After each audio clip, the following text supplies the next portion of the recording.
Hello, I'm Debbie from So Easy, and in this video today we're going to look at how we can make the sleeveless version of the cowl front top. So here I have the back bodice, and this is the back bodice facing just here, and I've just lined it up even with the bodice, pinned across the shoulders and the neckline. And to attach the bodice lining to the back, we're just going to take a narrow hem just around this neckline here, just for about 1/4 of an inch, and then we'll come back. Okay, so I've sewn the narrow hem just here, and if we turn the other way, now the facing will be on the inside. And if you just neaten up around this edge and take it to your ironing board and just iron that so that it's nice and flat and you have a nice finished edge, and that will be our back facing completed. Now let's move on to the facing for the front. So our facing for the front armhole is this little piece just here, and again pin it on right sides facing and take a narrow hem just 1/4 of an inch around this curved area here. Do this on both sides and then turn it the right way. Take it again to your ironing board and iron that nice and flat to get a nice finish. And then we'll come back and have a look at how we're going to top stitch this front facing too. So my facings are all now neatly pressed to the inside, front and back. And let's have a look at these small ones on the front armhole first of all.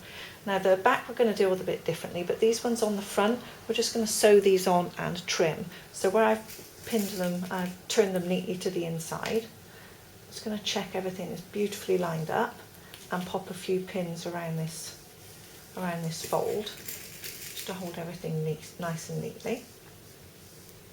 And then I'm going to take it to the machine once it's pinned, and using a 5/8 of an inch or 1.5 centimetre seam allowance, I'm going to stitch around this curve all the way like that. And then once it's stitched, I'll just take a pair of scissors and very neatly and closely trim the inside of that stitching, so that basically we just have a very narrow binding around this armhole, and this facing isn't going to flop about or cause any problems at the front where we've got our cowl. So I'll do my sewing now and then trim and show you what that looks like. So I've completed the armhole facing.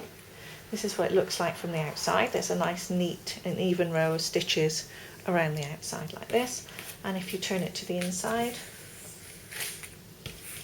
there's like a little binding, and where I've sewn, I've then clipped close to the sewing line, and it reinforces the armhole, makes it look like a very neat finish. And particularly in a fabric like mine where it has little sequins on it, it would have been very hard to just turn that to the inside and stitch. You never get quite such a neat finish as you do just with that little armhole facing.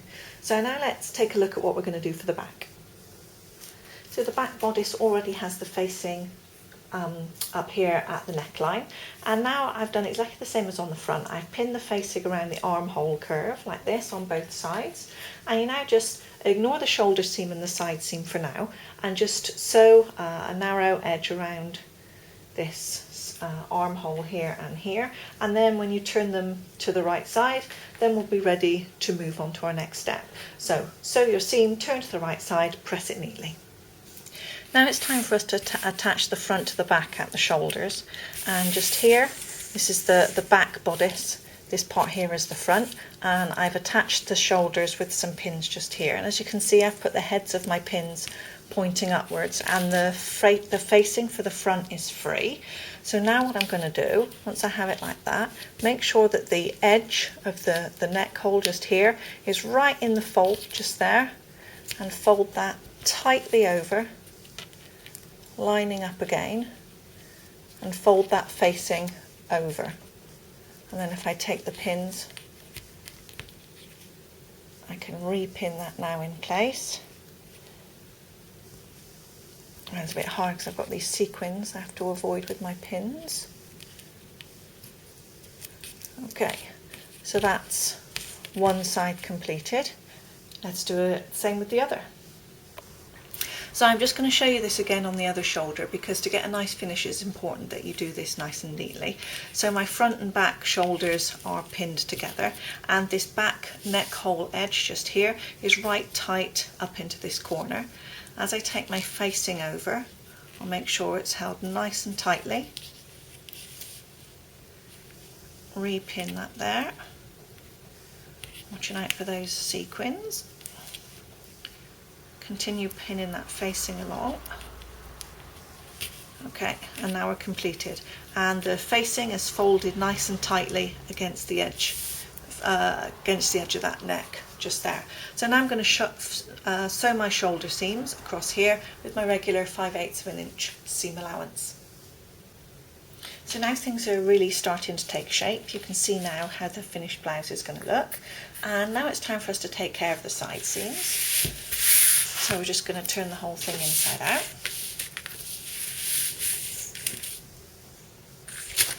And we'll match up our side seams. But do remember that on the back you have the back facing, and you're just going to hold that in place and make sure that you catch that back facing under the arm when you sew this side seam. So pin along the side and then stitch. Do that on both sides, and then you can try on your top for fit and see how it's looking. So our top's nearly finished now, and it's looking really nice. It's got a nice cowl at the front, and assuming you're happy with the fit, we just need to have one final step, and all we need to do is now just finish that bottom hem. So finish your hem however you prefer. If you've sewn with knit fabrics before, you probably have a favourite method. I like to just turn mine in and use a twin stretch needle. I think that gives a nice stretchy finish, also makes it look quite professional. But if you don't have that facility, then all you need to do is just turn your hemline up until you're happy with the length, and just stitch along the bottom with a stretch stitch or a zigzag stitch, and your top will be completed. Thank you very much for following along with the cowl neck top. This is the sleeveless version. There's also a version with 3 different sleeve lengths. If you want a short, a 3/4 or a full length sleeve, you can make this same top with those 3 sleeve options too. Just look on Sew So Easy and you'll find the pattern. Thank you very much. I hope to see you again soon.